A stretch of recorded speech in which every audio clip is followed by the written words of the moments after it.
Hi students, welcome to Neet Tricks. நம்ம இந்த வீடியோல என்ன பார்க்க போறோம் அப்படினா ரவுண்ட் 2 கவுன்சிலிங் அப்டேட்ஸ் தான் பார்க்க போறோம். ஒரு 5 அப்டேட்ஸ் பார்க்க போறோம். வாங்க வீடியோக்குள்ள போறதுக்கு முன்னாடி நம்மளோட Neet Tricks சேனலை சப்ஸ்கிரைப் பண்ணிக்கோங்க. கூடவே இருக்கக்கூடிய பெல் பட்டனை கிளிக் பண்ணிக்கோங்க. அப்பதான் நம்ம போடக்கூடிய வீடியோ உங்களுக்கு நோட்டிஃபிகேஷனா வரும். வாங்க வீடியோக்குள்ள போலாம். First of all, தமிழ்நாடு நடத்தக்கூடிய MBBS BDS கவுன்சிலிங்கான உங்களுக்கு ஃபுல் கைட்லைன்ஸ் அப் டு காலேஜுக்குள்ள போற வரை வேணும். இல்ல ரவுண்ட் 2 கவுன்சிலிங்கான கைட்லைன்ஸ் வேணும்னு நினைச்சீங்கன்னா கீழே டிஸ்கிரிப்ஷன் பாக்ஸ்ல வாட்ஸ்அப் குரூப் லிங்க் இருக்கு. அதை கிளிக் பண்ணி 299 rupees பே பண்ணீங்க அப்படின்னா உங்களுக்கு ஃபுல் கைட்லைன்ஸ் அப் டு காலேஜுக்குள்ள போற வரையுமே தெளிவா தருவோம். ஓகே, ஃபர்ஸ்ட் ஆஃப் ஆல் பார்த்தீங்க அப்படின்னா நம்மளுக்கு ரவுண்ட் 1 கவுன்சிலிங் வந்து நம்மளுக்கு வந்து சாய்ஸ் ஃபில்லிங்லாம் முடிஞ்சு காலேஜ் ரிசல்ட் வந்து அலாட்மெண்ட் ஆர்டர்லாம் எடுத்துகிட்டு போய் ஸ்டூடெண்ட் ஜாயின் பண்ணிட்டீங்க. எக்கச்சக்கமான கிட்டத்தட்ட 75% ஸ்டூடெண்ட்ஸ் வந்து ஜாயின் பண்ணிட்டீங்க. ரிமைனிங் ஸ்டூடெண்ட்ஸ்க்கு அந்த மணி ப்ராப்ளம், அந்த மணி டிரான்ஸ்ஃபர் ப்ராப்ளத்தினால நம்மளுக்கு வந்து ரவுண்டு 1ல் வந்து அந்த காலேஜ் ஜாயினிங் டேட்டை வந்து எக்ஸ்டெண்ட் பண்ணியிருக்காங்க. என்னைக்கு வரைக்கும்னா August 14 at 5 PM வரையும் நம்மளுக்கு எக்ஸ்டெண்ட் பண்ணியிருக்காங்க. ஓகே, இதில் எக்கச்சக்கமான ஸ்டூடெண்ட்ஸ் அண்ட் பேரண்ட்ஸ் வந்து கீழே comment section and WhatsApp and phone கால்ஸில் கேட்கக்கூடிய மெயின் கொஷின் என்னன்னா சரண்டர் சீட். நார்மலாக பார்த்தீங்க அப்படின்னா ஆல் இந்தியா கோட்டாவில் ஆனால் நார்மலாக பார்த்தீங்கன்னா ஃபிசிக்கலி சேலஞ்சஸ் ஸ்டூடெண்ட்ஸ் எல்லா சீட்டும் சேர்த்து கிட்டத்தட்ட 589 சீட்ஸ் வந்திருக்குன்னா அதில் நம்மளுக்கு பியூராக பார்த்தீங்கன்னா 583 சீட்ஸ் வருது. மிச்சம் ரிமைனிங் அந்த சீட்ஸ்லாம் வந்து பார்த்தீங்கன்னா எம்ப்ளாயி சீட்டில் போயிடுது. அப்போ இந்த சீட்டு கடைசி ஸ்டே வேக்கன்சி வரையுமே ஃபில்லப் ஆகலைன்னா நம்மளுக்கு தருவாங்களா? ஸ்டேட் கோட்டாவுக்கு இந்த சீட்டை சரண்டர் பண்ணுவாங்களான்னா சரண்டர் பண்ண மாட்டாங்க. 2 years பேக் பார்த்தீங்க அப்படின்னா அதர் ஸ்டேட்ஸில் இருக்கக்கூடிய ஒரு மாணவர் வந்து கேஸ் போட்டிருந்தாங்க. சுப்ரீம் கோர்ட்டில் கேஸ் போட்டு அந்த கேஸ் வந்து என்ன ஆச்சு அப்படின்னா ஆல் இந்தியா கோட்டாவில் இருக்கக்கூடிய சீட்ஸை MCC கவுன்சிலிங்கே முடிக்கணும், அந்த சீட்ஸை வந்து திருப்பி ஸ்டேட் கோட்டாவுக்கு சரண்டர் பண்ணக்கூடாதுன்னு சொல்லி ஒரு உத்தரவு வந்து அந்த கேஸ் வந்து எங்கே ஃபைல் பண்ணாங்கன்னா சுப்ரீம் கோர்ட்டில்.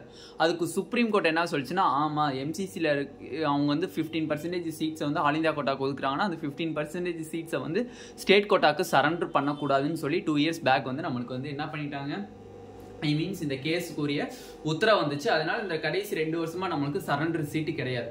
அப்போ இப்பயும் கேட்குறாங்க ஸ்டூடெண்ட்ஸ், ஏன்னா இப்பயே 589 சீட்ஸ் ஃபில்அப் ஆகாமல் இருக்கு. இப்போ ரவுண்டு 2 கவுன்சிலிங் சப்போஸ் முடிஞ்சதுக்கப்புறம் பார்த்தீங்க அப்படின்னா அப்பயே உங்களுக்கு வேகன்சி ஏற்படுதுன்னா அது மாப் அப் ரவுண்ட் போகும்.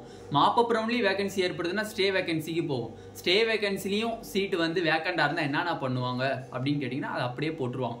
இதுதான் வந்து இயர் பை இயர் பார்லிமெண்ட்டில் நம்மளுக்கு பேசுவாங்க. இத்தனை MBBS சீட் வந்து வேக்கண்டாக இருக்குது. லாஸ்ட் இயர் 2022லலாம் பார்த்தீங்க அப்படின்னா கிட்டத்தட்ட 281 சீட்ஸ் ஆல் ஓவர் இந்தியாவில் வந்து நம்மளுக்கு வேக்கண்டாக இருக்குன்னு சொல்லி பார்லிமெண்ட்டில் இந்த ஒரு குற்றச்சாட்டை வச்சாங்க.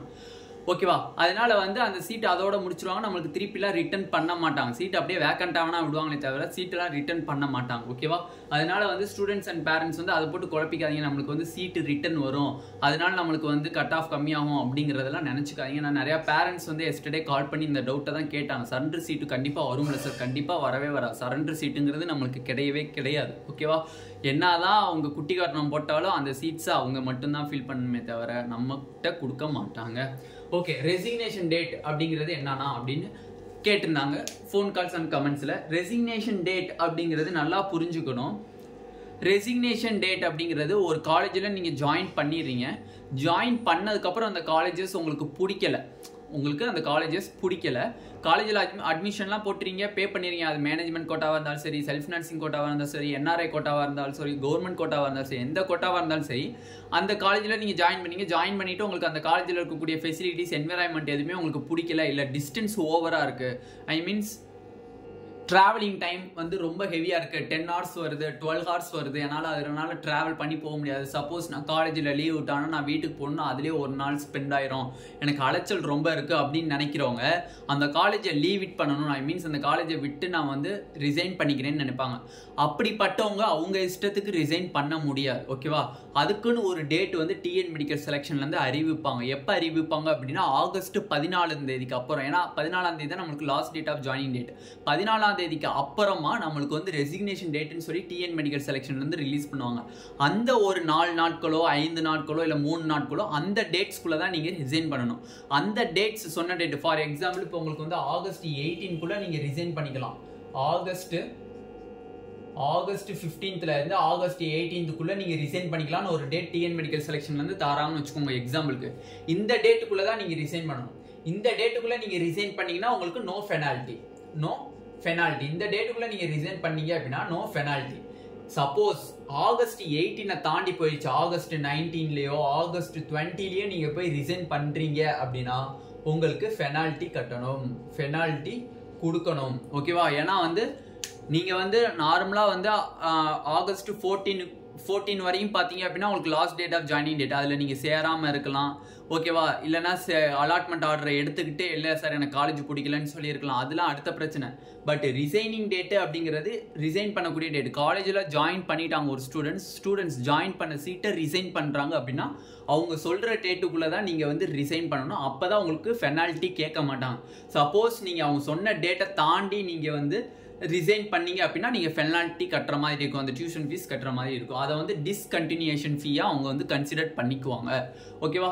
Okay, next all India state quota round 1லேருந்து ஆல் இந்தியா கோட்டா 2க்கு போனால் எனி ப்ராப்ளம் எக்கச்சக்கமான கிட்டத்தட்ட பார்த்தீங்கன்னா அந்த 2 டேஸில் நம்ம அந்த வேகன்சி லிஸ்ட் போட்டதுக்கப்புறம் பார்த்தீங்கன்னா நிறைய பேரண்ட்ஸ் அண்ட் ஸ்டூடெண்ட்ஸ் என்ன கேட்குறாங்கன்னா, அண்ணா நான் ஸ்டேட் கோட்டா ரவுண்ட் 1ல் நான் ஒரு சீட்டை ஹோல்டு பண்ணிட்டேன், இப்போ ஆல் இந்தியா கோட்டா ரவுண்ட் 2ல இவ்வளோ வேகன்சிஸ் வந்திருக்கு, எனக்கு கிடைக்குதோ கிடைக்கலையோ நான் பார்ட்டிசிபேட் பண்ணி பார்க்குறேன், ஆனால் என்னோட ஸ்டேட் கோட்டா ரவுண்ட் 1ல் கிடைக்கப்பட்ட சீட்டுக்கு ஏதாச்சும் ப்ராப்ளம் வருமா அப்படின்னு கேட்குறாங்க. எந்த ஒரு ப்ராப்ளமும் வராது, எந்த ஒரு ப்ராப்ளமும் வராது. ஆல்ரெடி இதை பற்றி எக்ஸ்பிளைன் பண்ணியிருக்கேன், இருந்தாலும் இந்த வேர்ட்ஸ் வந்து ஒரு சிம்பிள் எக்ஸ்பிளனேஷனாக கொடுத்துட்றேன். ஸ்டேட் கோட்டாவில் நீங்கள் ஒரு சீட்டை பிளாக் பண்ணியிருக்கீங்க, இப்போ நீங்கள் ஆல் இந்தியா கோட்டா ரவுண்ட் 2ல நீங்கள் பார்ட்டிசிபேட் பண்ணுறீங்க. சப்போஸ் சீட் கிடைக்கலனா ஸ்டேட் கோட்டா ரவுண்ட் 1ல இருக்கக்கூடிய சீட்லயே நீங்க போய் பார்ட்டிசிபேட் பண்ணிக்கலாம், ஐ மீன்ஸ் ஜாயின் பண்ணிக்கலாம். ஆல் இந்தியா கோட்டா ரவுண்ட் 2ல உங்களுக்கு சீட்டு பார்ட்டிசிபேட் பண்றீங்க, பார்ட்டிசிபேட் பண்ணி உங்களுக்கு சீட்டு கிடைக்கல அப்படின்னா நீங்க ஸ்டேட் கோட்டா ரவுண்ட் 1ல இருக்கக்கூடிய சீட்லயே போய் நீங்க ஜாயின் பண்ணிக்கலாம். Suppose all India quota round 2ல உங்களுக்கு ஒரு சீட் கிடைச்சிச்சு அப்படின்னா கண்டிப்பா நீங்க ஆல் இந்தியா கோட்டா செகண்ட் ரவுண்ட்ல கிடைக்கப்பட்ட சீட்ல போய் ஜாயின் பண்ணணும், ஸ்டேட் கோட்டா ரவுண்ட் 1ல இருக்கக்கூடிய சீட்டை ரிசைன் பண்ணணும். ஓகேவா? அவ்வளவுதான் கான்செப்ட். நெக்ஸ்ட் என்ன கேட்குறாங்க அப்படின்னா, ஆல் இந்தியா கோட்டா ரவுண்ட் 2ல எனக்கு இப்போ சீட்டு கிடைக்கலனா, சீட்டு கிடைக்காதனால நான் ஸ்டேட் கோட்டா ரவுண்ட் 2ல வந்து பார்ட்டிசிபேட் பண்ணலாமானா கண்டிப்பாக தாராளமாக பார்ட்டிசிபேட் பண்ணலாம். ஆல் இந்தியா கோட்டா ரவுண்ட் 2ல உங்களுக்கு சீட்டு கிடைக்கலனா ஸ்டேட் கோட்டா ரவுண்ட் 2ல வந்து நீங்கள் பார்ட்டிசிபேட் பண்ணி ஒரு சீட்டை நீங்கள் எடுக்கலாம். ஓகேவா? நெக்ஸ்ட் கொஸ்டின் பார்த்தீங்க அப்படின்னா, ஆனால் ஆல் இந்தியா கோட்டா ரவுண்ட் 2க்கு நான் ஃப்ரெஷ் ரெஜிஸ்ட்ரேஷன் பண்ணலாமா? கண்டிப்பாக பண்ணலாம். ஃப்ரெஷ் ரெஜிஸ்ட்ரேஷன் பண்ணி ஃப்ரெஷ் சாய்ஸ் ஃபில்லிங்கும் பண்ணலாம். ஓகேவா? உங்களுக்கு ஆல் இந்தியா கோட்டா செகண்ட் ரவுண்டில் ஃப்ரெஷ் ரெஜிஸ்ட்ரேஷன் பண்ணி ஃப்ரெஷ் சாய்ஸ் ஃபில்லிங்கும் நீங்கள் பண்ணலாம். ஆனால் நான் ஃபர்ஸ்ட் ரவுண்டு ஆல் இந்தியா கோட்டாவில் நான் வந்து ரெஜிஸ்ட்ரேஷன் பண்ணலை, அதனால நான் செகண்ட் ரவுண்டில் பார்ட்டிசிபேட் பண்ண முடியாதுல்ல. அப்போ எப்படி நீங்கள் பண்ண முடியும்னு கேட்டிங்கன்னா, நம்ம ஆல் இந்தியா கோட்டாவில் அந்த ரூல்ஸ் இருக்குது. நீங்கள் first all India quota round 1ல நீங்கள் பார்ட்டிசிபேட் பண்ணல, ரெஜிஸ்ட்ரேஷன் பண்ணல, எந்த ஒரு அமௌண்ட்டுமே பே பண்ணல.